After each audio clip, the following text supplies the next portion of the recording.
All right, it's Mark, and it's time to start our live show. And so tonight we are going to make an announcement. Don Carlson and I have sold Puppet Putty for I think it's probably like 5 years already. It's been forever, and unfortunately we are going to discontinue Puppet Putty from our store. Let's see here.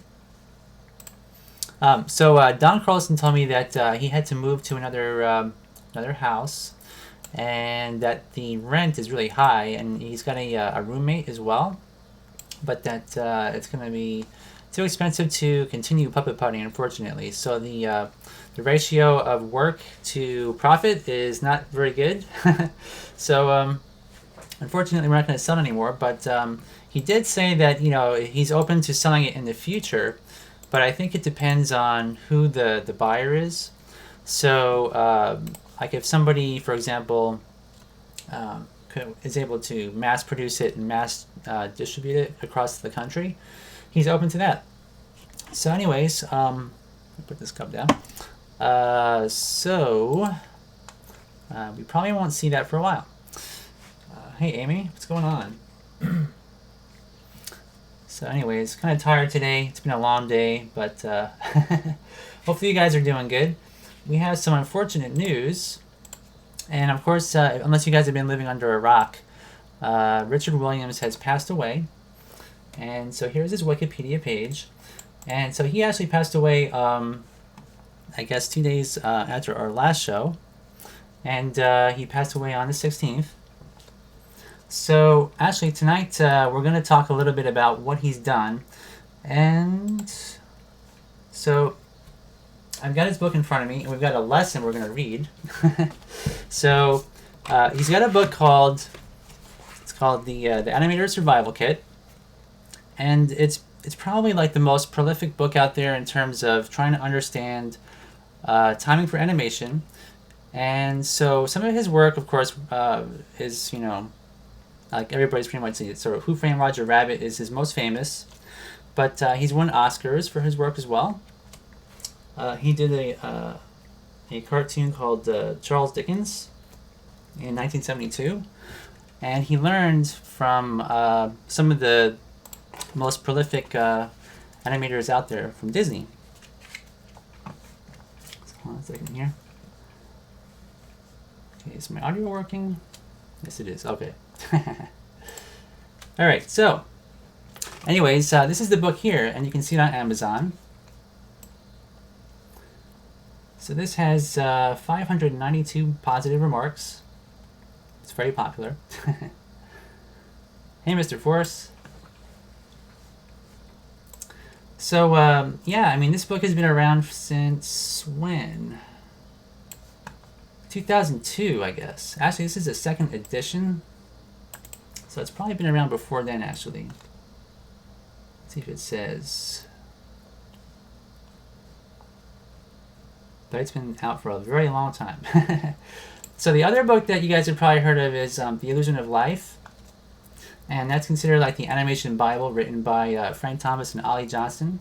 So this is like the second most popular book out there for animators, basically. Yeah, so Wingit is saying Richard Williams is a great teacher and animator. And Amy says she's going to take a shower. All right, Amy. We'll see you later. So anyways, this book is something that, I mean, all of you out there should have a copy. I mean, if you don't have a copy of the Animators Survival Kit, it's you're missing out on a great book. So the book itself is, so it's in front of me here, and it's actually 342 pages long. There's actually just like one or two blank pages, but for the most part, it's got examples of walk cycles. It's got examples of timing. It's got just general philosophy about how things should be animated in terms of follow through and squash and stretch. And what's really cool about this book is that I actually learned how to do walk cycles with it, because there's so many illustrations showing walk cycles. I mean, it's the majority of the book, actually. Everything from like four-legged animals to ducks to human characters, old people, short people, tall people, even gay people. That's part of one part of the book, which is kind of funny. But he one time he studied some gay people walking around a park, and noticed how they always walk like heel to toe. So there's a section on just how they present themselves and their body language and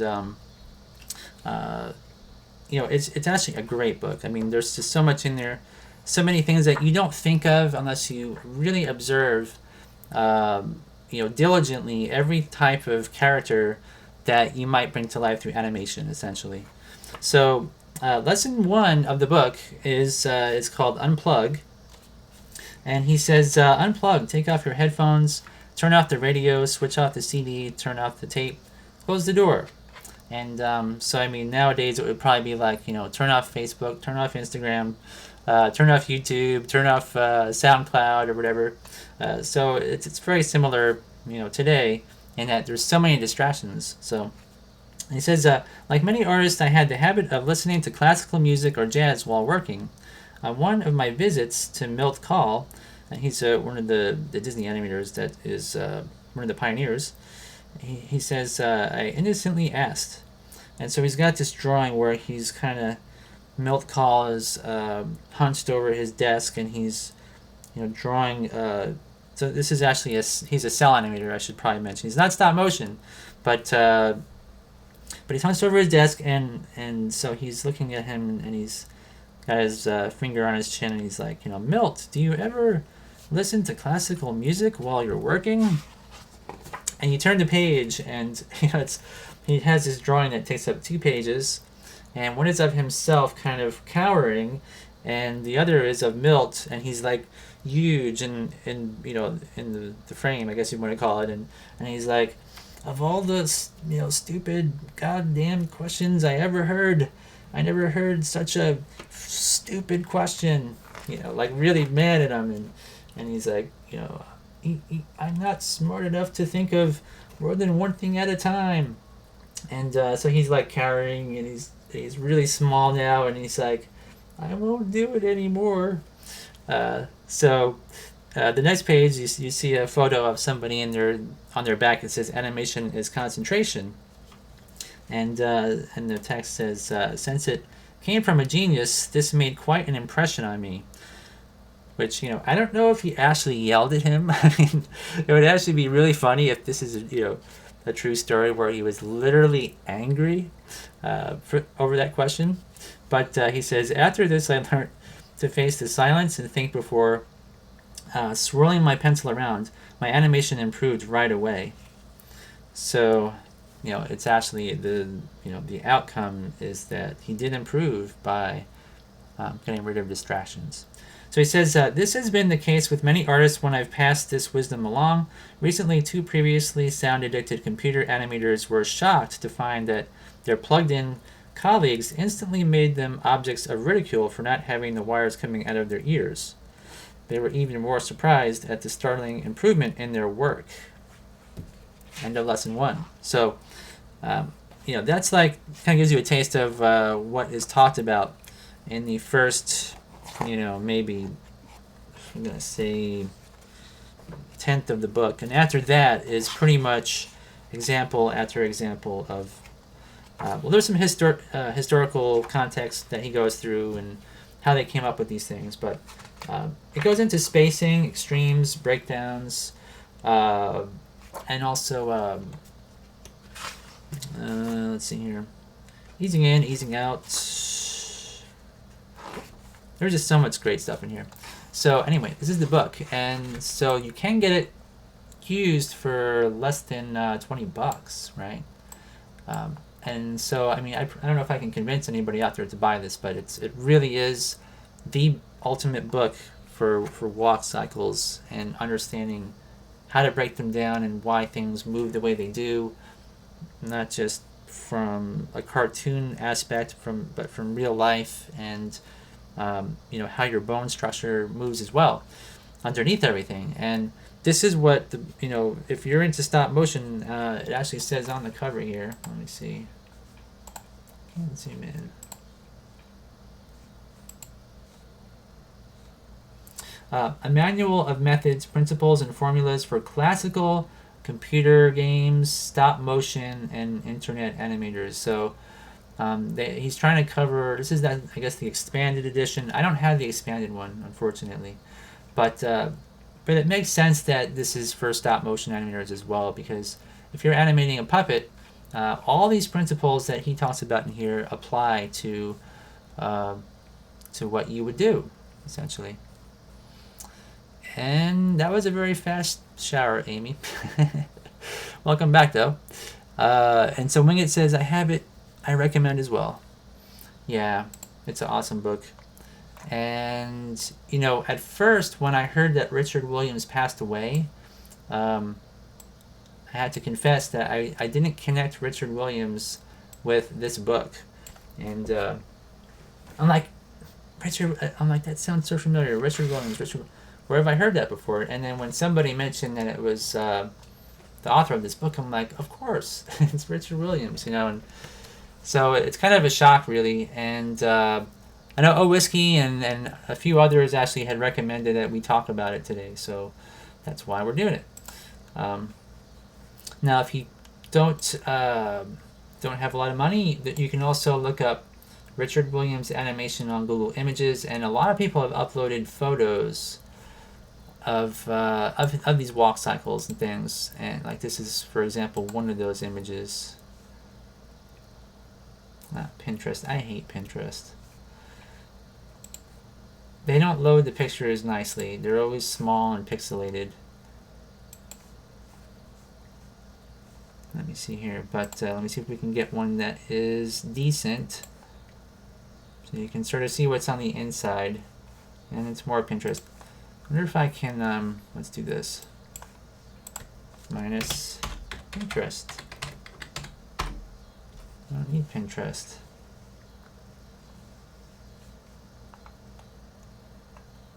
I wish I could show you guys that one image, because it showed everything pretty much on one page. Oh, here's here's what I was just reading.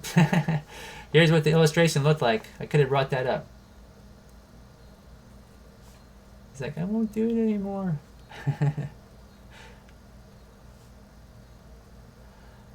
Yeah, this past week, Wingit, he passed away on the 16th. I think they said here. Yeah, August 16th. So 2 days after our last show. But the walk cycle stuff in here is just so amazing. And they still brought up Pinterest. Why did they do that?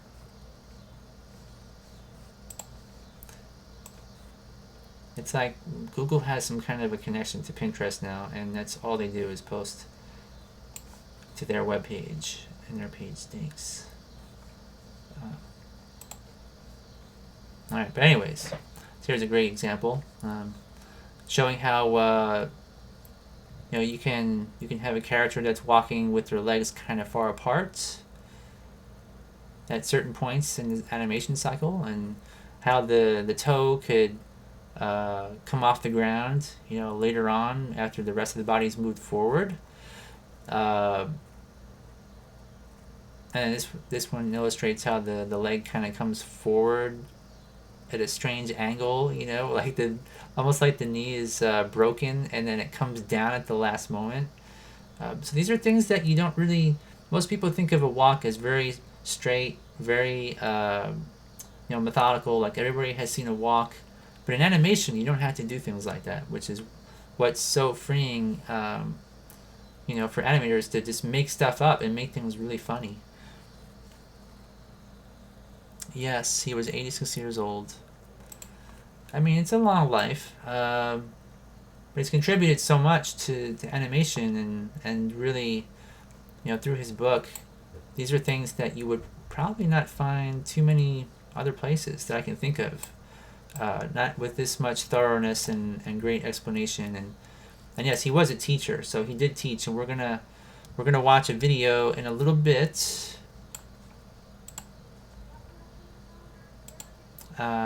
And this is actually, I guess we could probably watch it now. Let's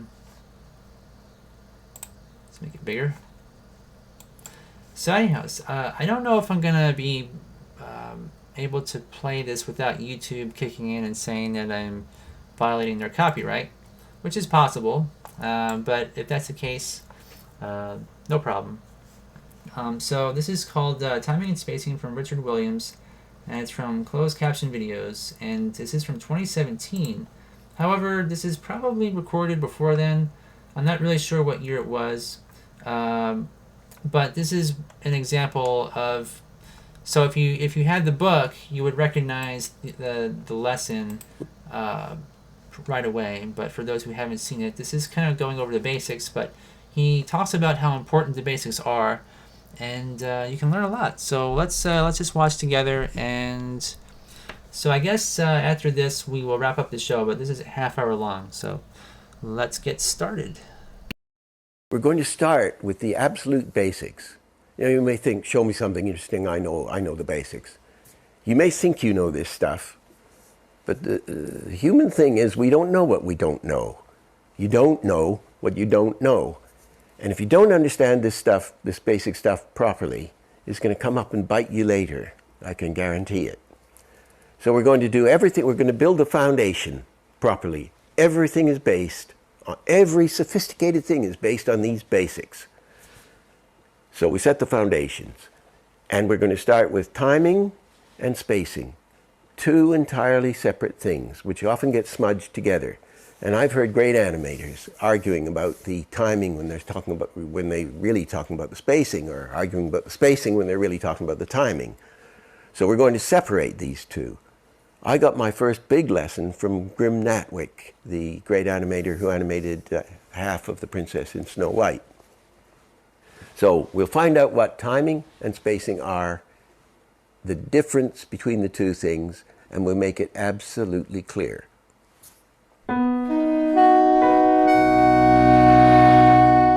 Somebody put me on to Grim Natwick, who was then 90. And Grim made it to 100, and he had a big party in Hollywood. Of course, he never knew they never knew him because he was so old. He was a wonderful raconteur. He designed Betty Boop, and he was in animation all the way from the very beginning through Snow White, and then he worked with me in the end, till he was 92 or something. And after his 100th birthday party with these 500 adoring animators in Hollywood, he rung up Chuck Jones, who he knew as a little boy. He said, "I'm not going to go for 200. So he was a very, very old guy. And he was an Olympic jumper, and he had these giant arms and great big shoulders, even when he was 90. So I must have met him, he was 89 or something. And I'll never forget it. It was in a Hollywood basement with kind of fir trees, and the twilight, the golden twilight's coming in the window. So half of it is in blue shadow, and half's in the orange twilight, and these big spatula hands.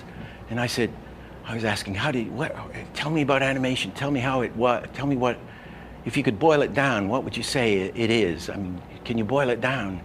And he says, well, animation, it's all in the timing and in the spacing. It's all in the timing and in the spacing. Strange. The Americans should have developed it. No, that was it. So if we use the horrible old bouncing ball example,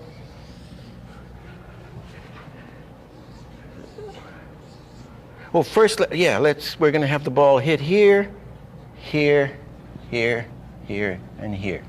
So this is going to be boink, boink, boink, boink, boink.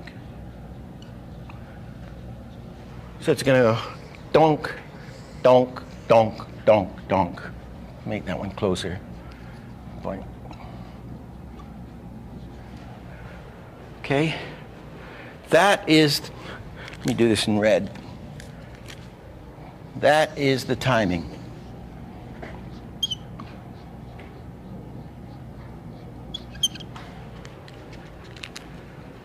Okay? I mean, this is such an obvious old thing, but I don't think people, I certainly didn't, separate the two. When he says timing and spacing, I could never tell which was the spacing, which was the timing, which is which. The timing is the hits. Doink, doink, doink, doink, doink, doink, doink, whatever. The spacing is the ball, if it squashes, you know, whatever.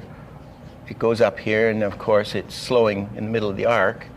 The spacing is more close together, and then it's down here, thunk, and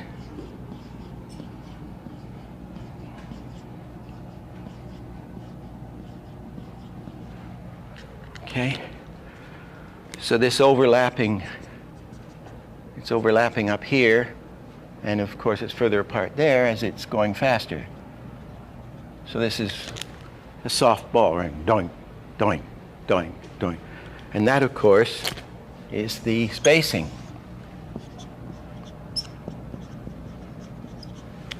So when we're doing a complex character, such as me talking, and I'm going dump, dump, bump, the timing is the dump, dump, bump, right? The spacing is all the junk that's going on in between here. So I'll overdo it. Dunk, dunk, dunk. Is the clusters, are these things overlapping? Are they close together in here and then they're going far apart here? That's the spacing. So the most complex piece of action is just a combination of the timing and the spacing of it. Obviously, if the drawings are closer together, the ball will move slower. And when the drawings are further apart, the ball's moving faster. Here's a great way of showing the difference between timing and spacing. This coin takes 1 second to go across the screen.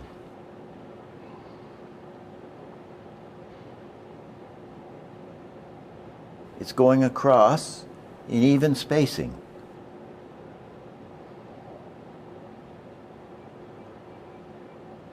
Now, let's take it across with uneven spacing.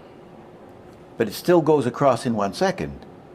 The same timing, but very different spacing.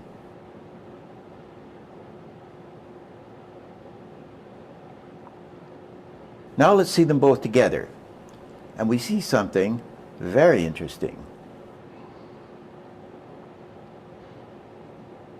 Although it doesn't look like it, they start at the same time and they end at the same time.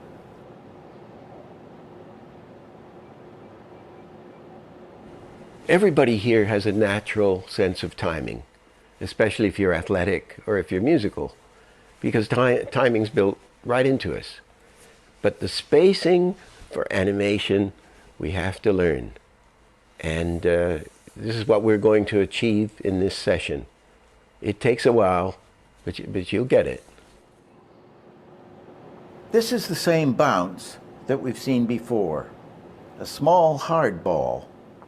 And here it is with its spacing positions.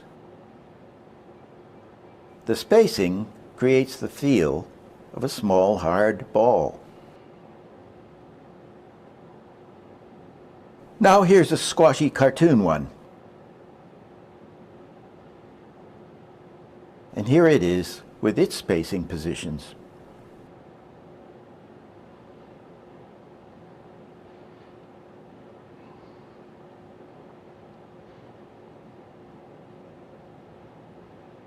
Now this is a larger, slightly soft ball. And here it is with its spacing positions.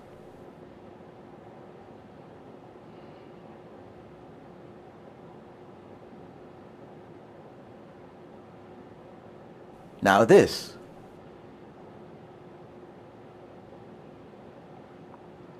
We're just using a circle, but it's how we space those circles, how we cluster them that creates the illusion.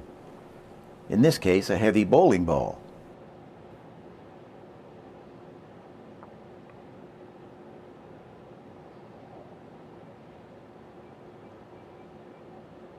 Here's a light ping pong ball.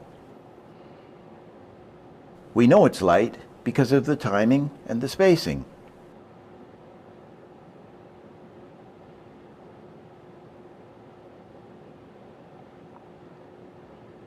This one weighs almost nothing at all.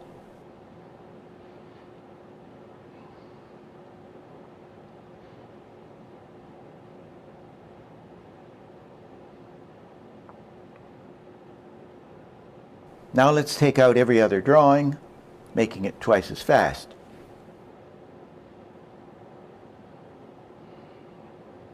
Let's try it with an object.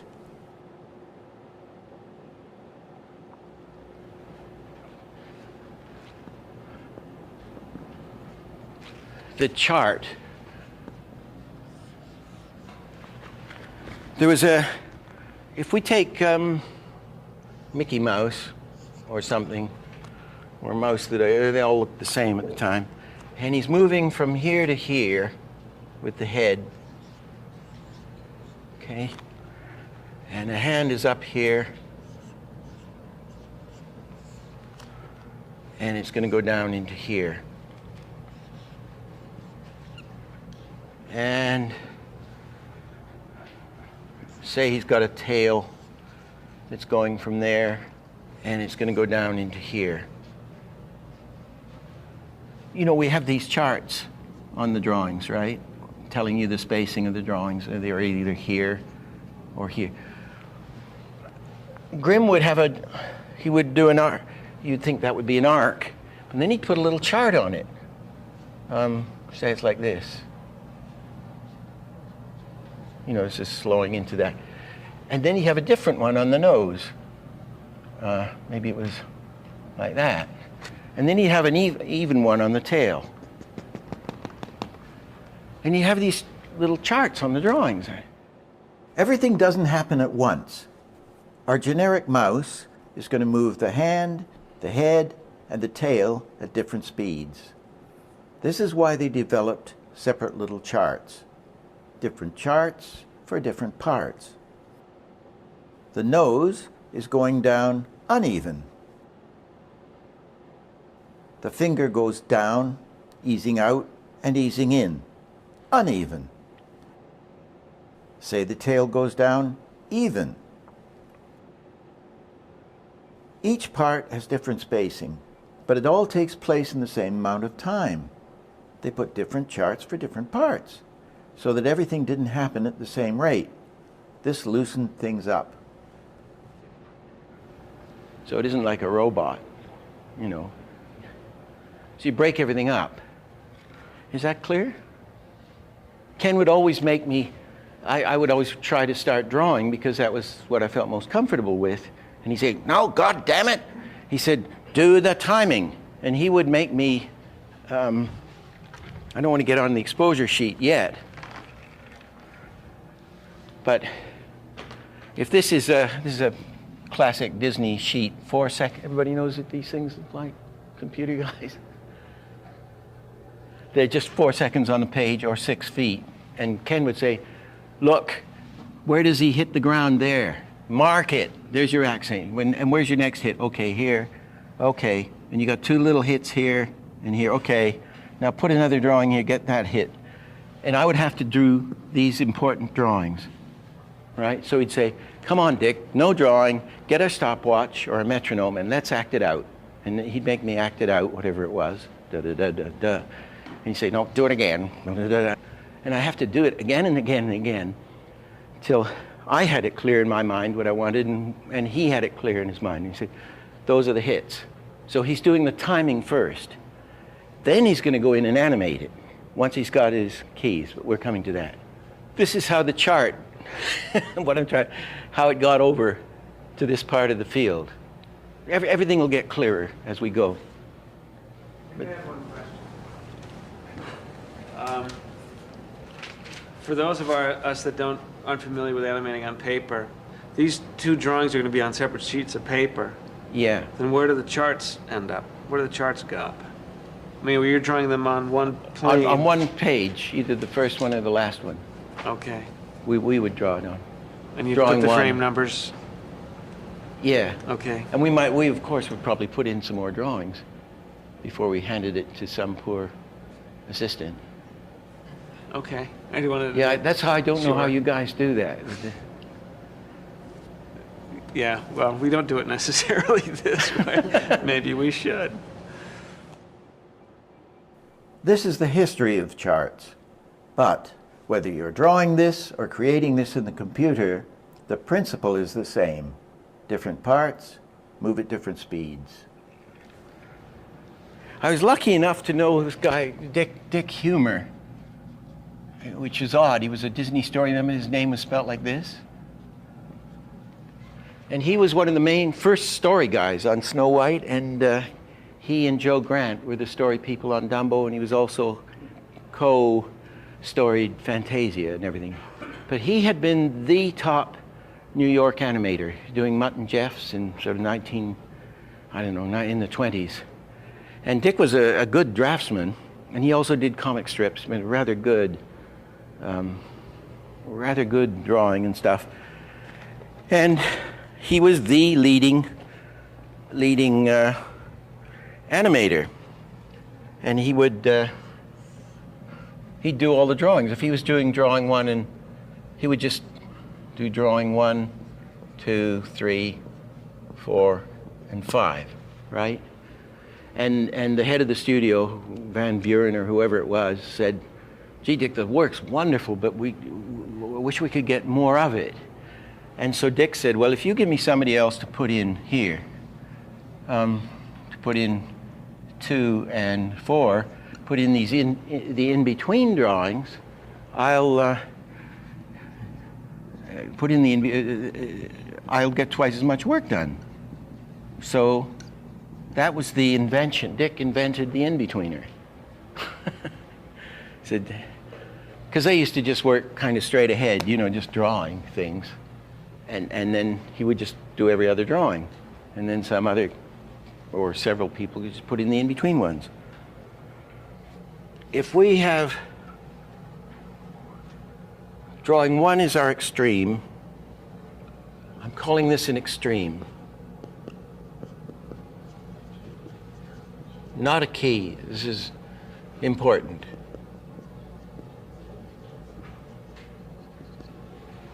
Okay? I'm doing, as we're doing here, the one in the middle, for purposes of this class, I would like to call the breakdown. We spell it this way. We just breakdown, wait a minute, break. And we underline it. And that's number 3. Okay? And number 2 and number 4 are just plain in-betweens.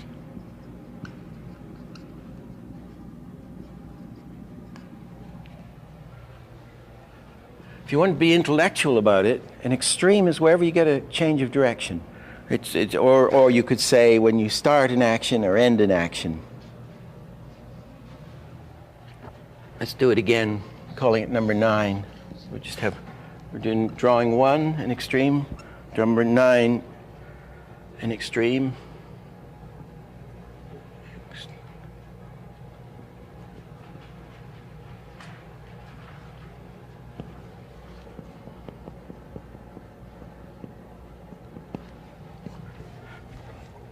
Make the one in the middle is 5, the one in the middle, which would be the breakdown.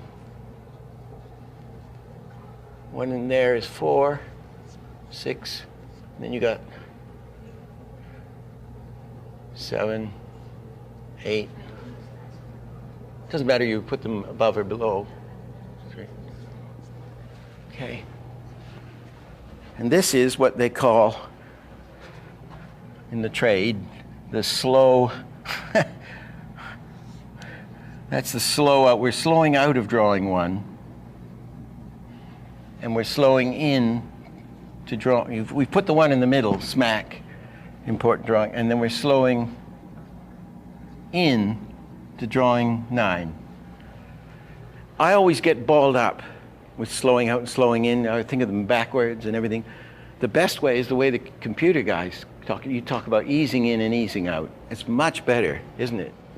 Ease out and ease in. We can show this with a pendulum. Here's the arc that the pendulum will swing in, and here's the breakdown or passing position. Add in-betweens. This is what it looks like when you don't have an ease in or an ease out.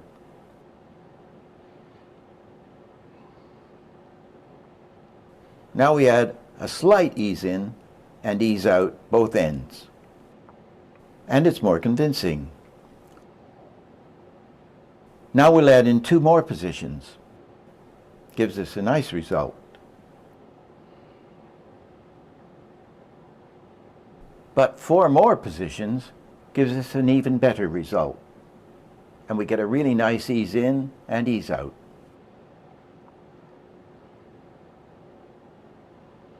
Let's do it with a finger. We're easing out of drawing 1.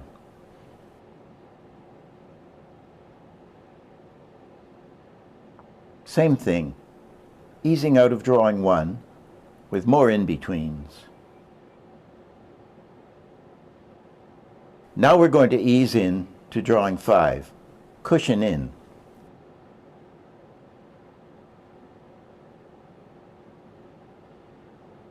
Now we'll ease in with more in-betweens added.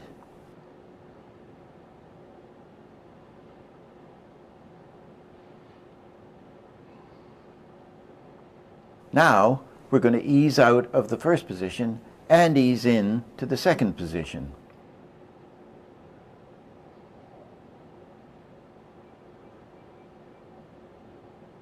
We'll add in-betweens and it'll be even clearer.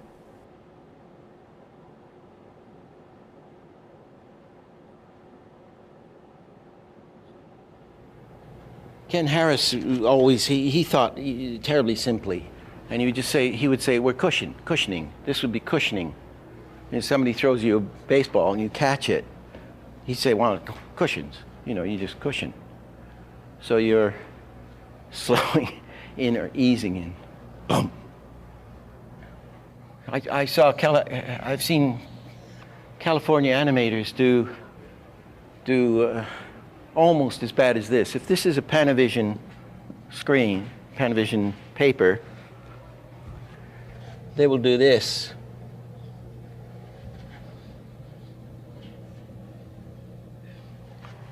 That's drawing 1, and that's drawing 96. Let's make it 196. And they'll put a chart on this thing. And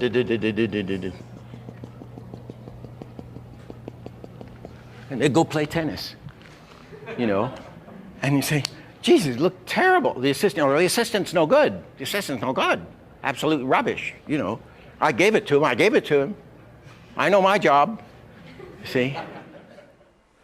Incidentally, most actions in life are on an arc. They follow arcs, unless you're doing something in a straight line, like a punch. Arcs are beautiful to watch. Straight lines give power. A pendulum eases in and out and follows an arc. Not like this.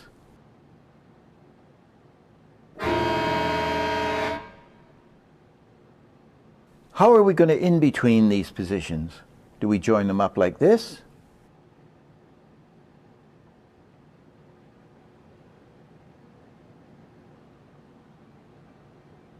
Usually, we get something half-assed, something like this.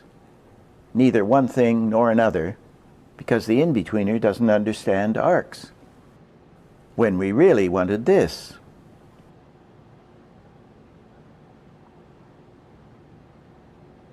Just this lifting arm follows 3 arcs. The elbow, the wrist, and the tips of the fingers.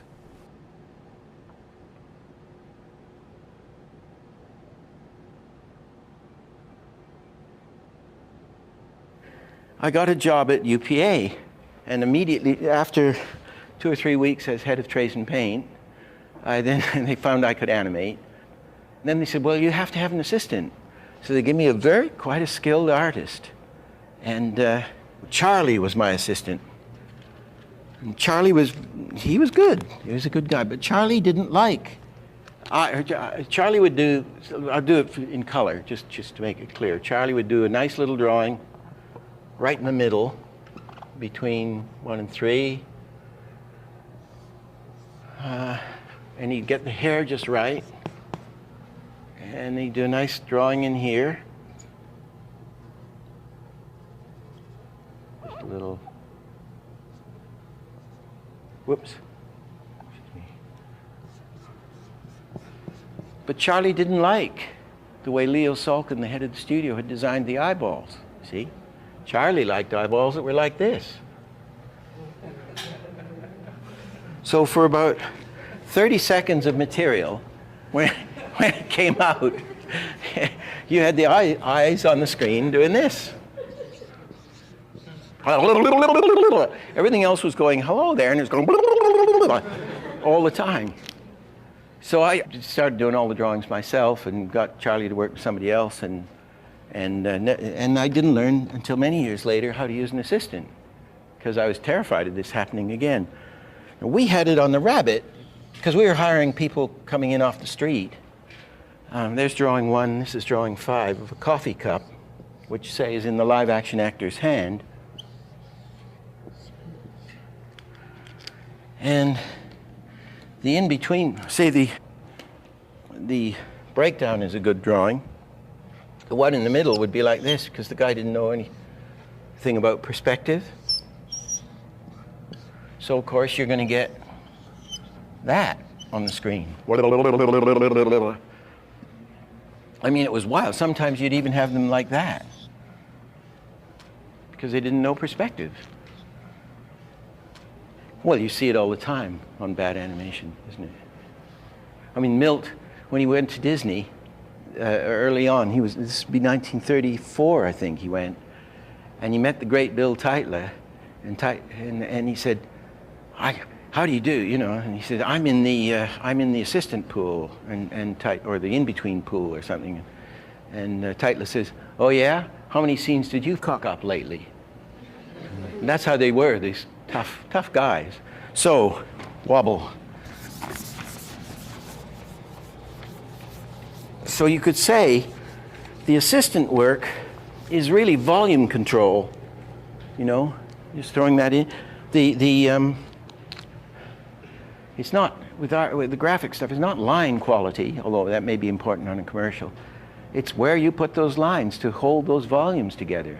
Assistant work is basically volume control. And so should the animator. We're controlling the volumes as this hand, Marvel Comics style, goes around like in a Spielberg movie, they go, to get you. Well, that can't be wobbling. That's got to be consistent as it turns. So you've got to be able to handle the volumes. Okay, there's,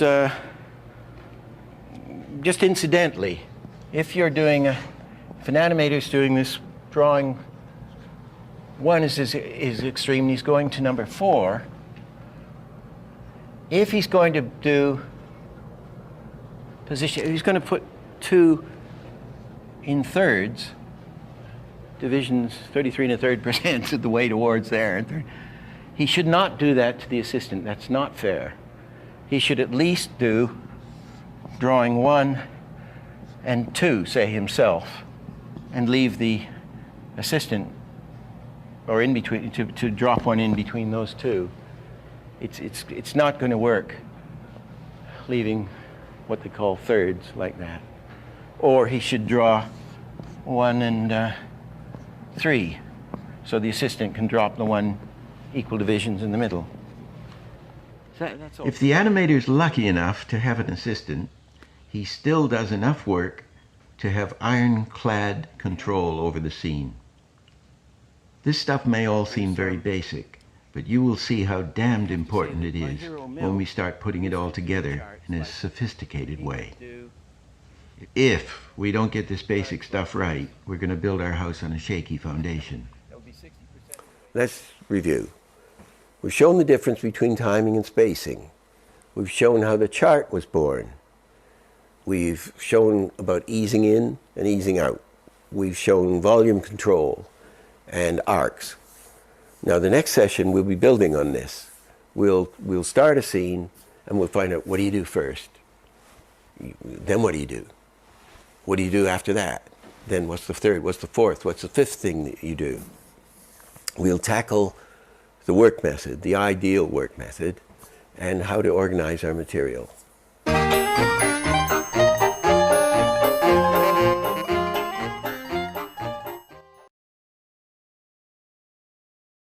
Okay, so that kind of gives you an idea of who Richard Williams is and what he does and how he teaches and so forth.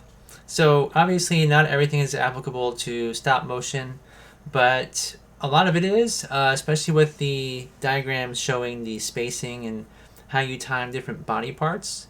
That is really key to getting a convincing animation where you, for example, like he showed the mouse with the tail having even spacing, and the nose had easing in and easing out, and then the hand had spacing that was a little bit more loose and more widely spaced compared to the nose.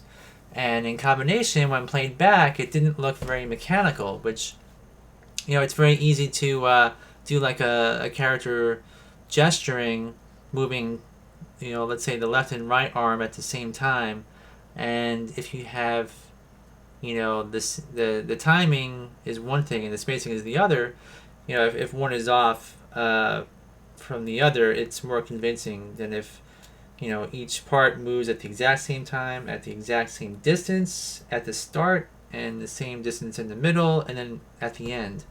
So really great advice. And yeah, so anyway, that's going to conclude our show for tonight. I don't have anything else, unless you guys have any questions or anything. Does anybody have any questions about this, or want to say anything about Richard Williams, or maybe you want to talk about the book or anything? If you do, that's fine. So there was a delay, so while I'm waiting for your responses, I do want to just say a little bit more about his career. And so on the Wikipedia page, it says here that so in 1955, age 22, Williams left Ibiza and moved to England, where he began working at fellow Canadian George Dunning's company, TV Cartoons Limited, working mainly on television commercials.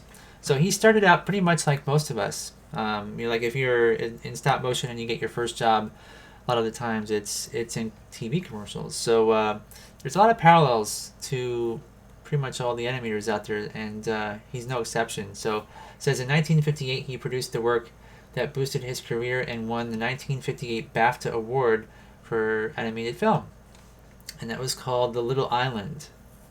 So then it says here that in 1983, Thames Television documentary The Thief Who Never Gave Up, Williams credits animator Bob Godfrey with giving him his start in the business. Bob Godfrey helped me. I worked in the basement and would do work in kind, and he would let me use the camera. It was a barter system. So that's pretty cool. I mean, it's he really made his way from the ground up with the help of a lot of people that were just nice to him and took him under their wing.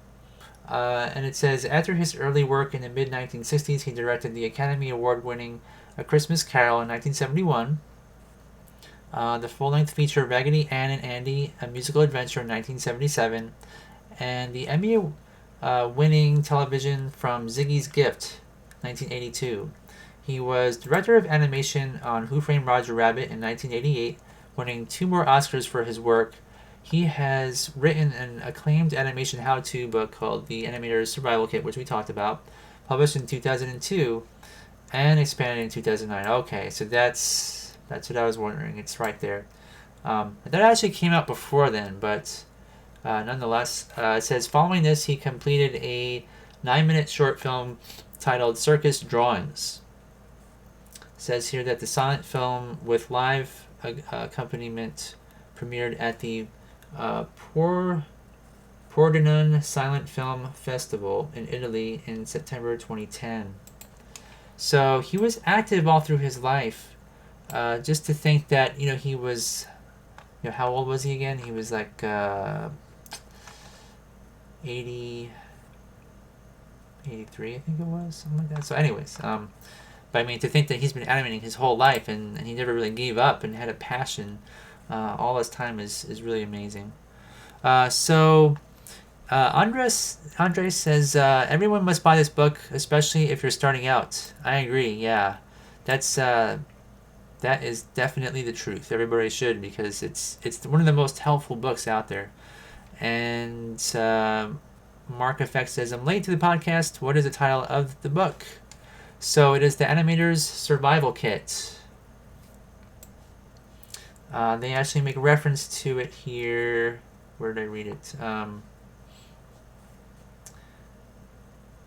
Yeah, I mean, the Animator Survival Kit is well known. If you go on Amazon.com, I brought it up before. So the price for a used one is under $20. I think it was like $17.99. Super cheap. So even if you guys can't afford it, like I said, also go on Google, check out the just type it in Animator Survival Kit and click on the images. And this is what it looks like right here. It's a small picture, but this is it. So if you see that, that's what you're looking for. And he does have DVDs as well. Let me see here. So animation examples from the book combined with footage from Richard Williams' masterclass have been put in a 16-volume DVD box set titled The Animators Survival Kit Animated, which is actually, I think, so what we just watched was part of that. And it says the logo from the book cover was completely animated in traditional style, taking Williams and his animators 9 months to complete. Williams also included some early drafts of his own work from previous posts. So, yeah, these are just like characters that are in the book, and you can see how they break it all down as well. So if you don't have the DVD, you can still at least understand it. And yeah, so anyways. Thanks everybody for stopping by tonight. And again, that's Richard Williams. Next week we will have our feedback week, so make sure to come by and also post your work on our website and we can discuss it. All right, see you guys all next week.